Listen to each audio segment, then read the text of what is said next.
Hello class, आज हम करेंगे topic issue of shares at premium. Premium पे क्या एडजस्टमेंट होती है। जैसे कि क्वेश्चन नंबर 2 दिया हुआ है, Sudhir limited issued 600 shares of 10 rupees each at premium 2 rupees per share. This premium was payable as 1 rupee with application money and 1 rupees with allotment money. On each share 2 rupees were payable on application with premium 1 rupees, 3 rupees on allotment with premium 1 rupees, 3 rupees on first call and the balance on final call. The amount were duly paid at the right time. Share issue expenses amounted 2000. Pass necessary journal entries. The book of the company. Let's solve. Good morning class. हमें इसका next topic करना था share issue at premium. Premium क्या होता है? Company के लिए as profit count किया जाता है। प्रीमियम कंपनी के लिए एज प्रॉफिट होता है। प्रीमियम एप्लीकेशन पे भी हो सकता है और अलॉटमेंट पे भी होता है, लेकिन मेन जो इसकी एडजस्टमेंट होती है वो अलॉटमेंट के साथ होती है। तो जब भी प्रीमियम दिया गया होता है साथ में क्वेश्चन में, तो इसकी हम एडजस्टमेंट अलॉटमेंट के साथ ऐसे करते हैं, जिसकी एंट्री हो जाती है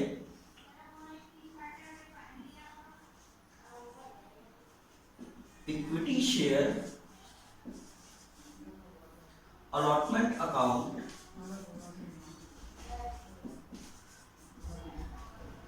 को डेबिट कर देते हैं टू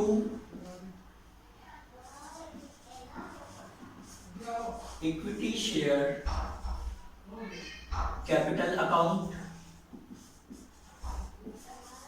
और ये एडजस्टमेंट हो जाती है सिक्योरिटी प्रीमियम रिजर्व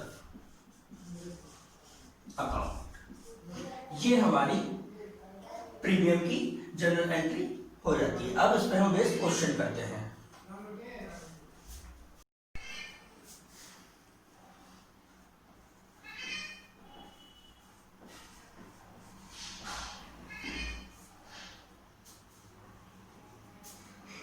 ये जाते हैं यहाँ पे क्वेश्चन नंबर 2 के वर्किंग नोट पे।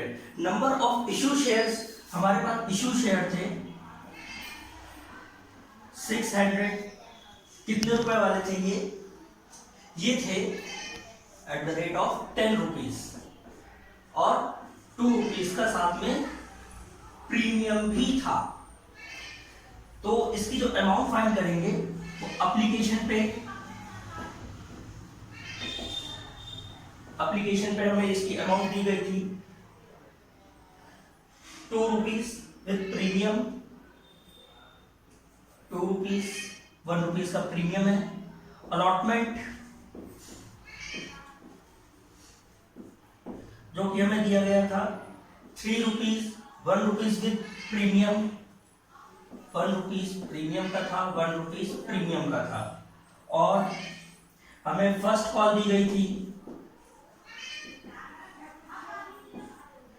जो कि थी फर्स्ट कॉल 3 रुपीज, और फाइनल कॉल हमें फाइंड करनी थी। तो फाइनल कॉल जो कि हो जाता है 10 रुपए और 2 रुपए, दोनों हो जाते हैं टोटल 12 रुपीज। 12 रुपीज मीन्स इनका हमारा प्लस 12 रुपीज होना चाहिए। तो 2 5 3 5 3 8 और 12 टोटल अमाउंट हो रही थी हमारे पास 12, और ये टोटल हो रहा है 8, मीन्स 4 रुपीज की फाइनल कॉल हो जाएगी जो बैलेंस था। अब हमारे पास नंबर ऑफ शेयर्स थे 6000।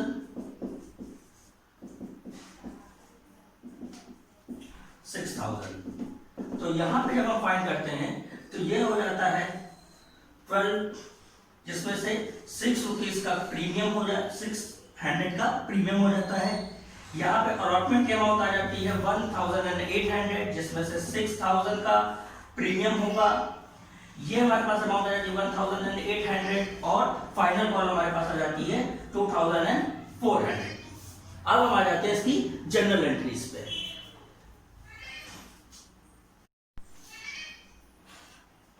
अब करते हैं इसकी जनरल एंट्री। तो फर्स्ट हमारी थी हर एक ट्रांजैक्शन की 2 जनरल एंट्रीज होती हैं। तो फर्स्ट हमारी थी एप्लीकेशन। तो एप्लीकेशन की स्टार्टिंग करते हैं bank account debit to equity share application account means क्या हो जाता है, जो हमने 12,000 निकाला था, फर्स्ट एंट्री हो जाती है bank account debit to equity share है, तो हम इक्विटी शेयर कर देते हैं, जो कि नाम का हमें ज्यादा फर्क नहीं पड़ता है, इक्विटी शेयर एप्लीकेशन अकाउंट। इसकी जो नरेशन बन जाती है, बीइंग एप्लीकेशन मनी रिसीव्ड। कितना हमने फाइंड किया था, 1200 का, 1200 का। अब साथ में इसमें हमें 1 रुपीज का प्रीमियम भी दिया हुआ था, जिसकी एंट्री हम अब करेंगे। क्या हो जाता है, ट्रांसफर की entry, equity share application account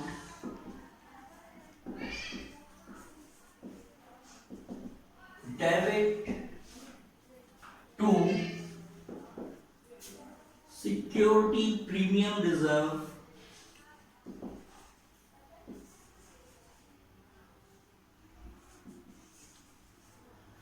account and to equity share capital account,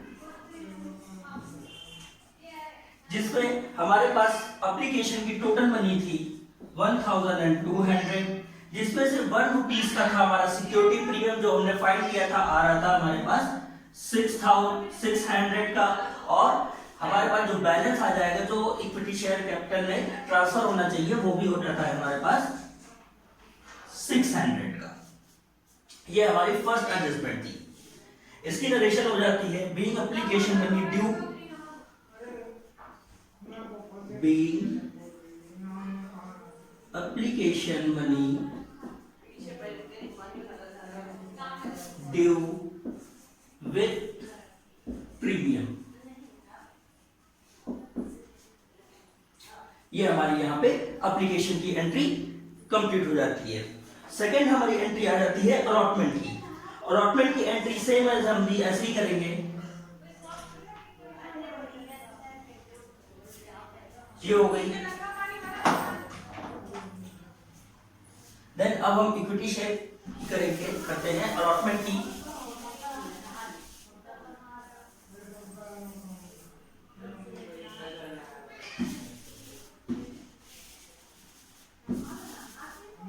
इसकी नेक्स्ट एंट्री क्या हो जाती है, equity share allotment account,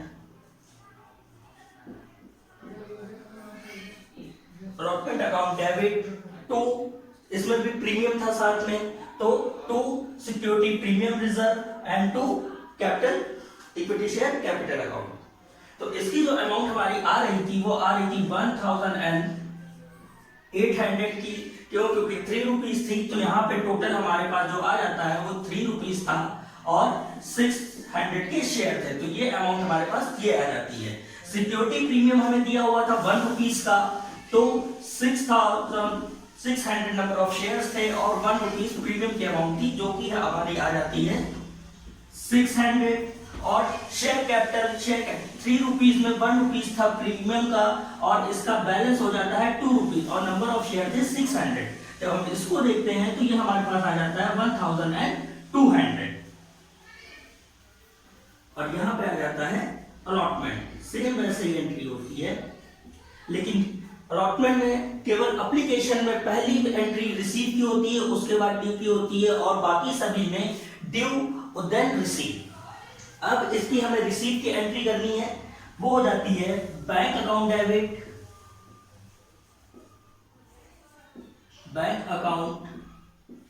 debit, to equity share allotment account.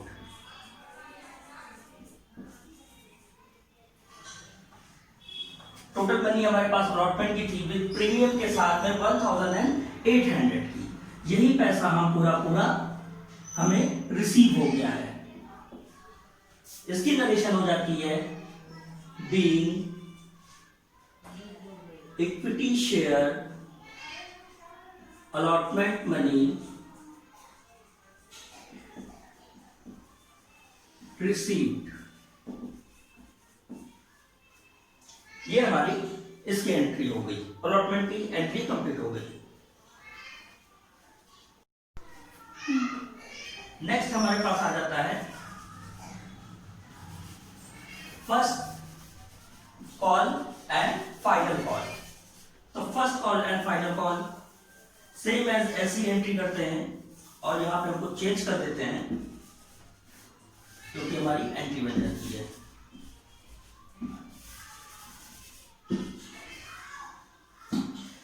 दिया हुआ है फर्स्ट कॉल जो कि हमें दिया हुआ था 3 रुपीज का, तो यहां इसकी एंट्री हो जाती है equity share first call account debit to equity share capital account. कितने रुपए का दिया हुआ था, नंबर ऑफ शेयर थे हमारे पास 600 और इनका जो प्राइस दिया हुआ था वो 3 रुपीज दिया हुआ था, तो ये हो जाता है 1800 और 1800।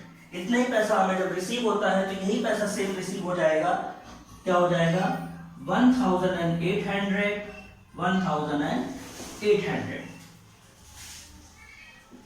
800, ये हमें पैसा यहाँ पे रिसीव हो जाएगा इक्विटी शेयर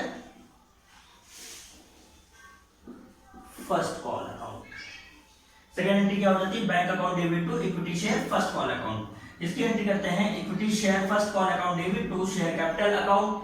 देन इसकी रिसीव की एंट्री करते हैं bank account debit to share first call account. यहां पे भी first call money receive same है। अब इसकी जो फाइनल कॉल की होती है वो भी हम ऐसे ही करते हैं जिसे हम सेकेंड कॉल भी बोल सकते हैं। तो यहां पे कर देते हैं सेकेंड कॉल। नेक्स्ट एंट्री इसकी ये भी कर देते हैं सेकेंड कॉल और सेकेंड कॉल।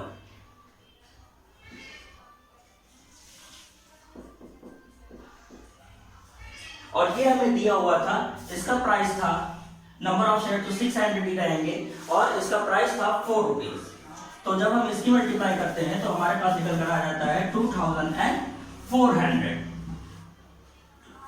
2400। जब यही पैसा हमें रिसीव होता है तो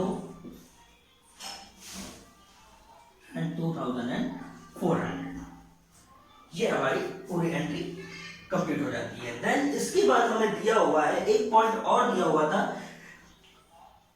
क्या दिया हुआ था, जो कि हमारा एक एक्सपेंस हो रहा था 2000 रुपीज का इशू शेयर्स पे, जो कि एक्सपेंस हो रहा था और प्रीमियम क्या होता है एज प्रॉफिट होता है। तो उस एक्सपेंस को हम प्रीमियम से एडजस्ट करेंगे और जो कि एक्सपेंस बचेगा एडजस्टमेंट करने के बाद उसे हम पे करेंगे, क्योंकि इसमें यहां पे हमें इशू एक्सपेंसेस दे रखे हैं।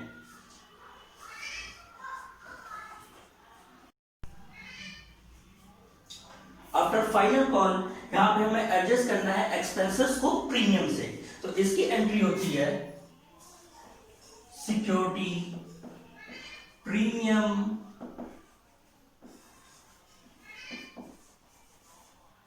रिजर्व अकाउंट को हम डेबिट कर देते हैं और टू शेयर इशू एक्सपेंसेस, क्योंकि एक्सपेंसेस डेबिट होता है इसको कम कर रहे हैं हम तो क्रेडिट कर देंगे। और प्रीमियम हमारा क्रेडिट हो रहा था जो कि एज प्रॉफिट हो रहा था, जो कि आ रहा था 600 रुपीज आ रहा था एप्लीकेशन में और 600 रुपीज आ रहा था अलॉटमेंट में। तो उन दोनों ही जब 600 रुपीज एप्लीकेशन का था और 600 रुपीज प्रीमियम का अलॉटमेंट के साथ था, तो हमारे पास टोटल अमाउंट हो जाती है प्रीमियम की 1200 की, जिसे हमें एडजस्ट करना है 2000 से। तो यहाँ पे हमारी सिक्योरिटी प्रीमियम की अमाउंट थी 1200, जिससे हम एक्सपेंस को भी एडजस्ट कर देते हैं 1200। तो हमारे पास जब दिया गया था तो एक्सपेंस हमारा टोटल था 2000 का, जिसको हमने 2000 के एक्सपेंस को कवर कर लिया प्रीमियम की अमाउंट से 1200 से।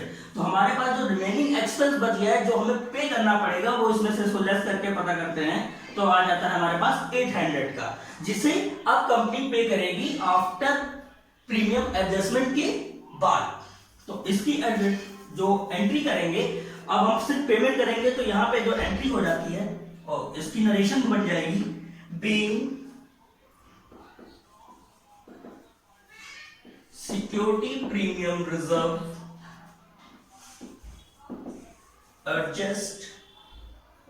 adjusted against expenses, ये इसकी नरेशन हो जाती है।